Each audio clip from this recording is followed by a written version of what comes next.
Bugun kosmik texnologiyalar nafaqat kelajak orzusi yoki ilm-fanga taalluqli soha, balki mamlakatlar iqtisodiyoti xavfsizligining ajralmas qismidir. Mana 5 yildirki, O'zbekiston ham ushbu texnologik taraqqiyot yo'lida odimlab bormoqda. O'tgan davr mobaynida davlat kosmik monitoringi, ma'lumotlardan foydalanish, raqamli boshqaruv yo'nalishlarida katta tajriba to'plandi.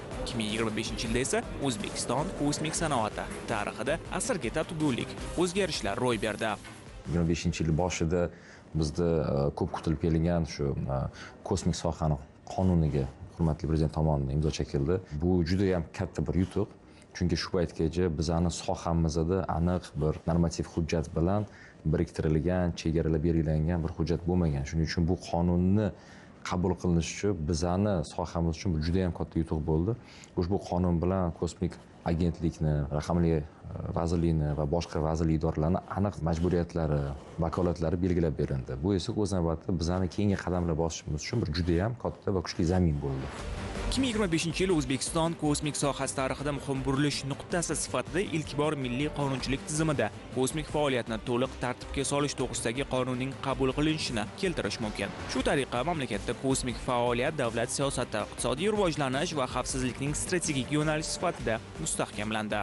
Davlat kosmik monitoring hozirgi kunda davlatimiz rahbari tomonidan olib borilayotgan siyosat doirasida juda katta ahamiyatga ega bo'lib bormoqda. Ya'niki noqonuniy holatlar deymizmi, yer munosabatlari sohasida, geologiya sohasida, ekologiya sohasida o'sha noqonuniy chiqindixonalar, mana shularni qamrab oladi. Ya'ni shularni kamaytirish bo'yicha ushbu qonunda ham maxsus choralar belgilab ketilgan. Bu albatta o'sha sun'iy yo'ldoshlar orqali amalga oshiriladi. Qonundan kelib chiqqan holda mana prezidentimiz tomonidan farmon imzolandi.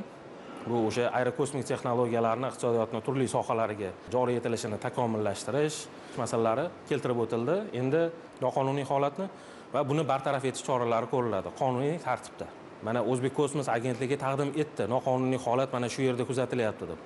Ana endi turli xil vazirlik idoralari bor, endi joyiga chiqib chora ko'rish kerak. Joyiga chiqib chora ko'rdimi, yo'qmi degan masala yotadi. Mana shuni yaqqol ko'rinib turadigan tizim yaratinglar degan topshiriqni oldik va bu bo'yicha hozir mana keng ko'lamli ishlar amalga oshirilmoqda. Har bir vazirlik idorani axborot tizimlari integratsiya qilinib, o'sha yaqqol bir tizimda sohani egasi, inspektor joyiga chiqib o'rgandimi, unga chora ko'rdimi, qanday chora ko'rdi, ma'muriy bir chora ko'rgan bo'lsa, prokuraturada chora ko'rilgan bo'lsa, sudda chora ko'rilgan bo'lsa, har bir qadam endi ko'rinib turadi. Va albatta o'sha qadamni ko'rinishi bu shaffoflikka albatta katta zamin yaratadi. Keyingi masalaga o'tadigan bo'lsam, davlatimiz rahbari tomonidan hali aerokosmik texnologiyalar qo'llanilishi mumkin bo'lgan, ammo hozirgi kunda qo'llanilmayotgan sohalar ko'tarildi. Bu o'sha energetika sohasi, yo'l sohasi, temir yo'l sohasi. Mana shularda ham aerokosmik texnologiyalarni joriy etib, sifatni yana ham oshirishimiz. Energetika sohasini barchamizga ma'lum, qayerdadir nosozliklar bo'lishi mumkin. O'sha nosozliklarni barvaqt aniqlash masalalari belgilab berildi. Bu bo'yicha hozir O'zbek kosmik agentligi ishlarni boshladi. Ekspertlarning aytishicha, O'zbekistonda iqtisodiyot tarmoqlarida aerokosmik ma'lumotlardan foydalanish kengayib bormoqda. Xususan, prezidentimizning tegishli farmoni bilan geologiya, yer munosabatlari hamda ekologiya sohasida yiliga kamida 3 marta davlat kosmik monitoringini o'tkazish belgilandi. Agentlikning hududiy vakillari lavozimi joriy etildi. Yana bir dolzarb masalalardan bittasi hokimiyatlar bilan ishlash masalasi edi. Chunki biz O'zbek kosmik agentligi bu yerdan turib Samarqand viloyatiga bo'ladimi, Buxoro viloyatiga bo'ladimi, ma'lumotni berishimiz mumkin. Lekin u ma'lumotdan foydalanishni biladigan hokimlar bo'lmasa, foydalanishni biladigan bir mutaxassislar bo'lmasa, bu ma'lumotlarni dolzarbligini yo'qotib qo'yish masalasi ko'tarildi. Shunga davlatimiz rahbari tomonidan bir yechim berildi. Har bir hududda endi O'zbek kosmik agentligining vakillari bo'lish kerak. Va hokimlarga kerak bo'lsa har kuni, kerak bo'lsa har hafta kirib, kosmik ma'lumotlarni tushuntirib, mana hurmatli hokim, hududingizda mana bunaqa ahvol, qishloq xo'jaligida mana bunday ahvol, yer munosabatlari, kadastr sohasida mana bunday ahvol, mana menimcha noqonuniy holat aniqlanmoqda. Nima qilamiz, qanaqa yo'l tutamiz? Mana shunaqa masalalarni ko'taradigan hududiy vakillar tashkil etildi. Hududiy vakillarni shunchaki tashkil etish emas, o'sha hokimlarga topshiriq berdilar. bitta ham hokim qolmasin kosmik ma'lumotlardan foydalanishni bilmaydigan. Mana 26-yildan bu narsani natijasi menga yaqqol ko'rinishi kerak degan o'sha maxsus topshiriqlari bu ushbu sohaga berilgan bir ishonch kattaligini bir dalili sifatida aytsam bo'ladi. Har bitta viloyat bilan to'g'ridan to'g'ri ishlashni boshladik. Chunki baribir hududlarda o'zini spetsifik talablari bo'ladi. Har bitta hudud bir-biriga o'xshamaydi. Shuning uchun ularni o'zini muammosidan, ularni o'zini talabidan kelib chiqib, endi biz u yerga borib, ularga bir ko'makdosh sifatida ularni jamoasini o'qitish, chunki shakllantirish va monitoring ma'lumotlarini o'zi umuman olganda kosmik texnologiyani tatbiq qilish bo'yicha bir har bitta viloyatdan hozir chora-tadbirlarni kelishib olyapmiz. O'zbek kosmos agentligi huzurida kosmik monitoring va geoaxborot texnologiyalari markazi tashkil etilgani bo'lib, bu yerda sun'iy yo'ldosh tasvirlar yordamida qishloq, suv, o'rmon xo'jaliklari, kadastr, ekologik kabi sohalarda ehtimoliy qonun buzilish holatlari aniqlanmoqda. Sun'iy intellekt modellari bilan ishlash O'zbek kosmos agentligida shu 2022-yildan boshlab qilingan. Hozirgi kunda ko'plab modellarimiz bor, turli xil sohalarga, ekologiya, geologiya, kadastr, suv xo'jaligi va yana ko'plab sanash mumkin sun'iy intellekt modellarini. 2025-yilda kadastr yo'nalishi uchun yangi model ishlab chiqdik. Bu yer yuzasidagi bino inshootlar qurilishi tufayli bo'ladigan o'zgarishlarni aniqlash uchun yuqori samaradorlikka ega bo'lgan model ishlab chiqildi. Bu oldingi modellarimizdan ancha aniqroq ishlaydi, aniqroq natijalarni beradi. Shu bilan birgalikda qishloq xo'jaligi yo'nalishi uchun AgroGPT degan bu test nomi ostida LLM modelini ishlab chiqishni boshladik. Bu nimaga yordam beradi? Aynan shu kosmik ma'lumotlar asosida xuddi biz bilgandek ChatGPT, Claude, DeepSeek modellariga o'xshab biz o'zimiz so'rovimizni beramiz bu modelga. Bu model shu qishloq xo'jaligiga tegishli bo'lgan kosmik ma'lumotlar bilan boyitilgan ma'lumotlarni tahlil qilib bizga javob qaytaradigan modelni ishlab chiqarishni boshladik. Bundan tashqari turli xil yer toifalarida bo'ladigan o'zgarishlarni prognoz qilish bo'yicha model ishlab chiqishni boshlangan. Modelni birinchi bosqichida ochiq turdagi suratlardan foydalandik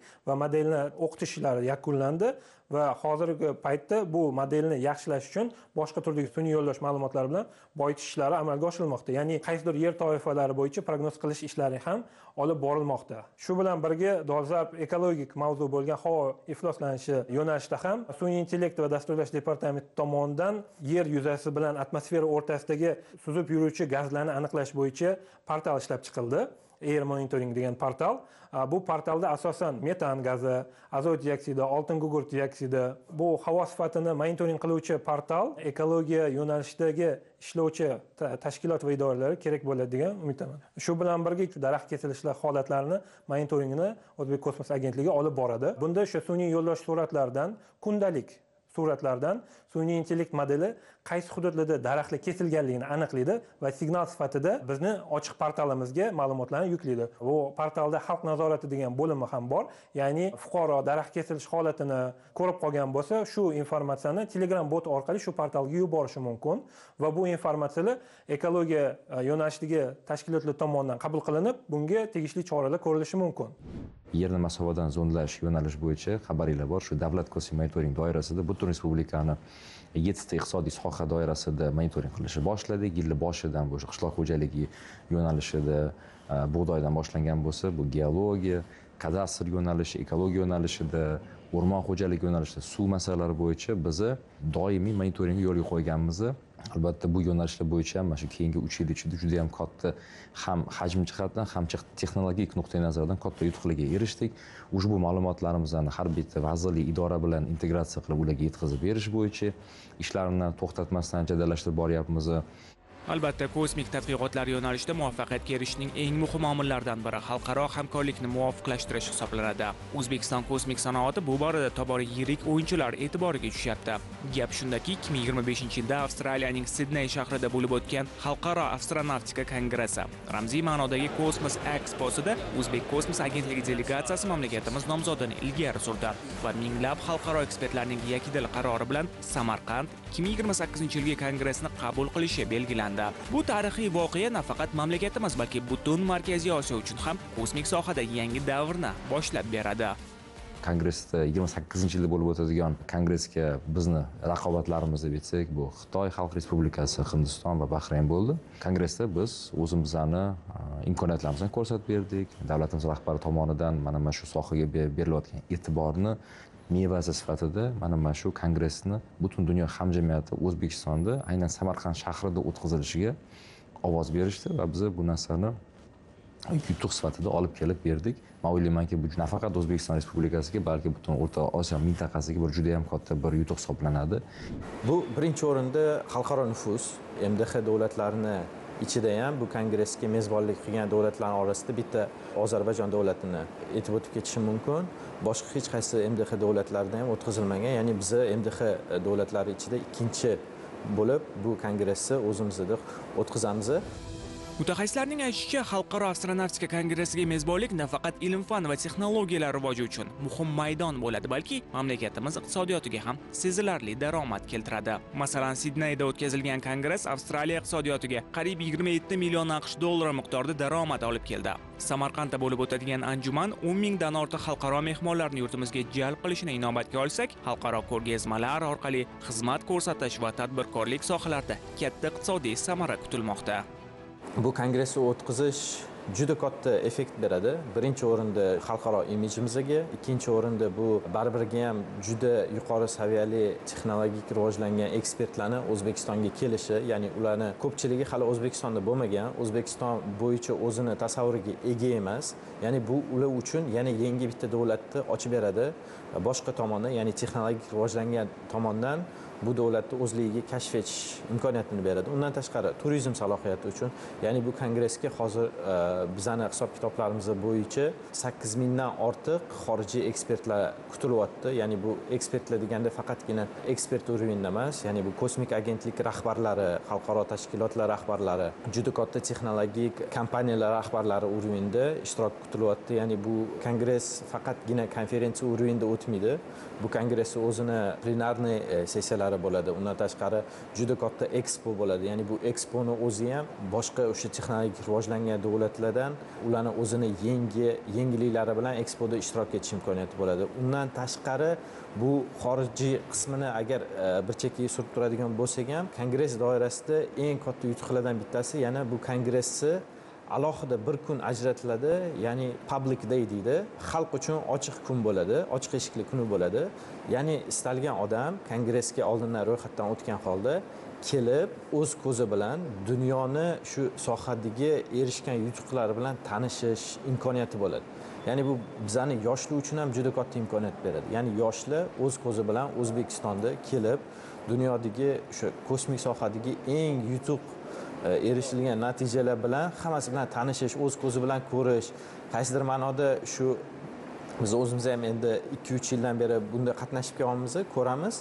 Kosmonavtlarni skafandr kiyimidan boshlab turib, boshqa sun'iy yo'ldoshlarni modellari, raketa modellari hammasi bu ekspoda juda yaxshi namoyish etiladi. Ya'ni bu bolalarni kelajakda o'zini kasbini ham shu yo'nalishga bog'lashga juda katta turtki beradi deb o'ylaymiz. Shu bilan birga kongress davomida O'zbek kosmos agentligi va Xitoyning Star Vision kompaniyasi sun'iy yo'ldosh texnologiyalari va kosmik ilovalarni rivojlantirish bo'yicha strategik memorandum imzoladi.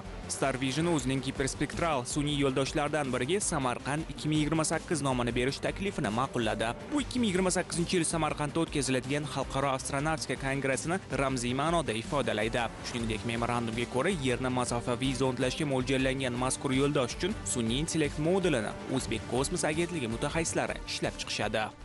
O'zbek kosmosi bu sun'iy yo'ldoshni ishlab chiqishdagi asosiy roli aynan shu sun'iy yo'ldosh ichida suratni qayta ishlab yerga yuborish va aynan shu qayta ishlash uchun javob beruvchi sun'iy intellekt modeli aynan O'zbek kosmos agentligi tomonidan ishlab chiqariladigan bo'ldi.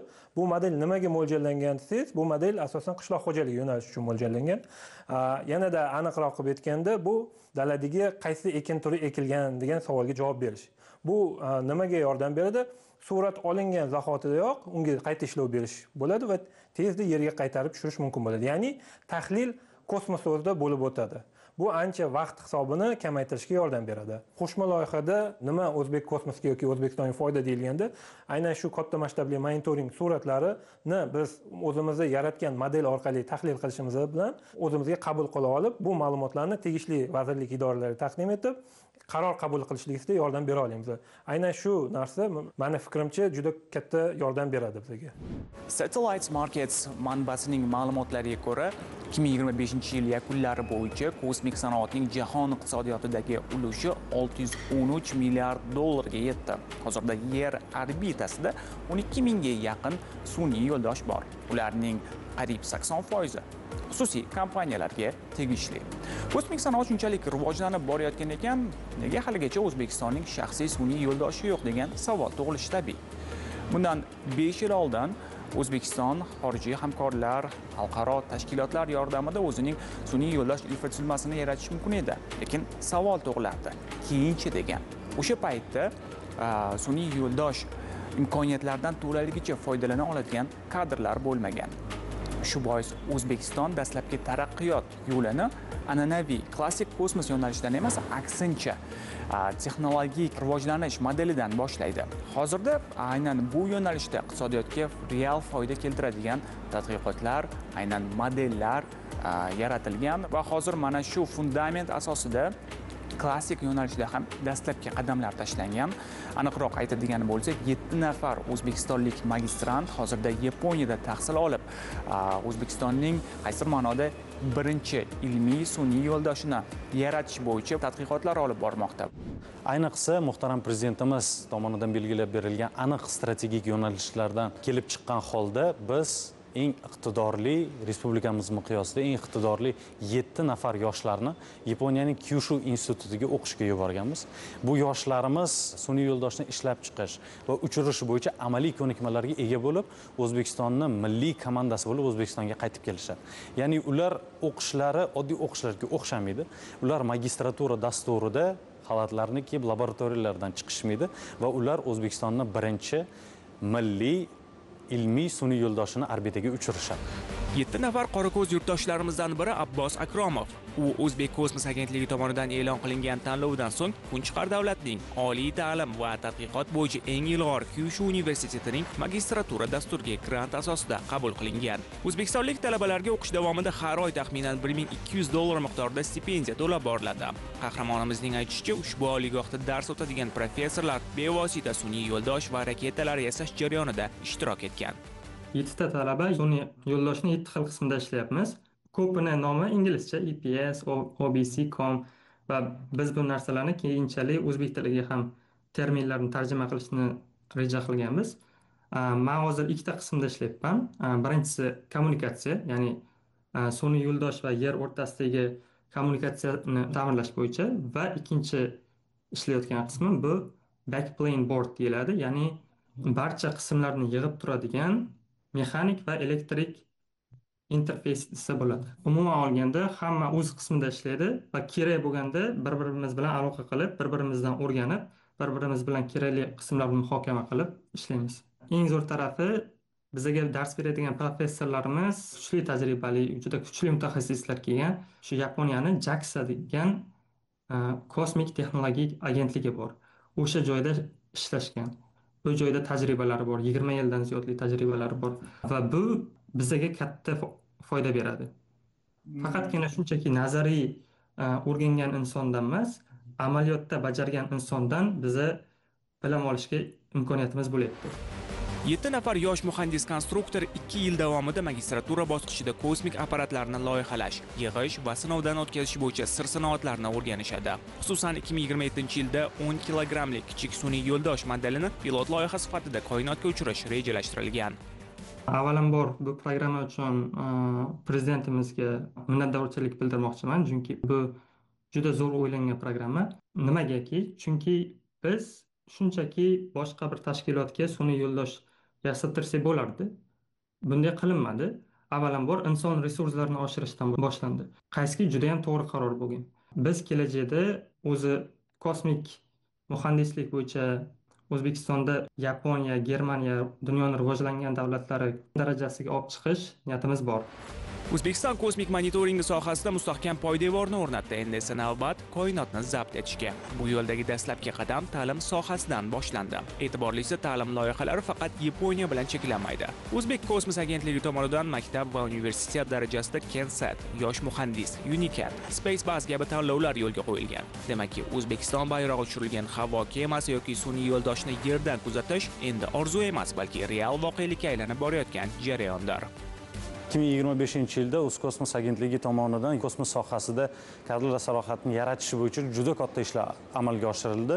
Bularga misol qilib aytishimiz mumkinki, KenSat loyihasi yoshlarimiz bu loyiha doirasida o'z qo'llari bilan sun'iy yo'ldosh prototiplarini ishlab chiqishi bo'yicha amaliy ko'nikmalarga erishildik. Va yana shunday loyihalardan biri UNISAT loyihasi. Bu loyihada ham butun respublikamizda 800 dan ortiq yosh qizlarimiz qatnashish istagini bildirishdi va shu doirasida 20 nafar yosh qizlarimiz Qoraqalpog'iston Respublikasidan turib o'z qo'llari bilan yiqqan 3U formatidagi sun'iy yo'ldoshni 27 kilometr balandlikka uchirishdi. Shu o'rinda aytib o'tish joizki, yosh muhandis tanlovi bu butun respublikamiz miqyosida olib borildi. Loyihani asosiy maqsadi industriya bilan yoshlarni birlashtirish. Shu yosh muhandis tanlovimizda g'olib bo'lgan yoshlarimizni biz Turkiyadagi Guhem va Turkiy Space Camp tashkilotlariga, yozgi oromgohlarga yubordik.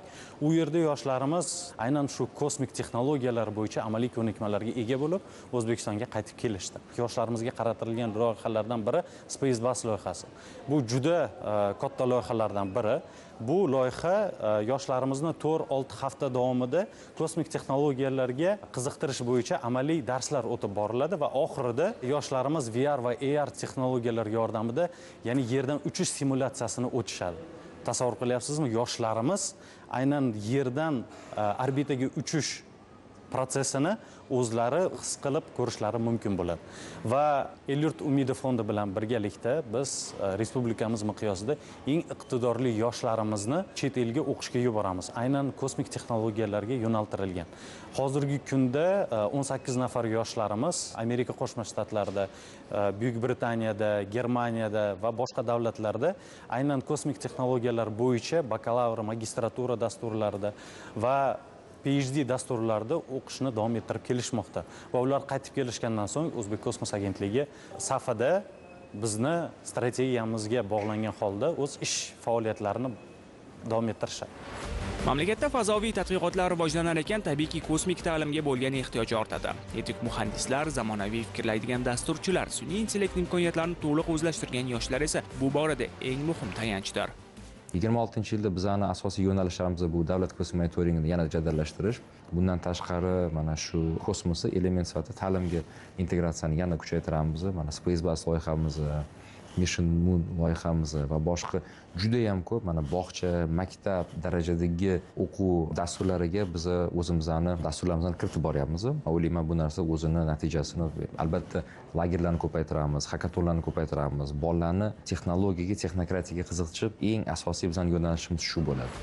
Xulosa qilib aytadigan bo'lsak, 5 yil muqaddam mamlakat tanlagan yo'l kosmik sanoat rivoji uchun muhim poydevor yaratdi. O'zbekistonda aerokosmik ma'lumotlardan foydalanish bosqichma-bosqich iqtisodiyotning ustuvor sohalariga kirib boryapti. Shu bilan birga klassik kosmos yo'nalishida ham infratuzilma shakllanmoqda. Eng muhimi, raketalarni yasay oladigan kadrlar paydo bo'lyapti. Bu yo'nalish ham endi tengma-teng rivojlanib boradi. Demakki, mamlakat dastlabki fundamentni yaratib, asta-sekinlik bilan jahon kosmik bozori sari odimlab bormoqda.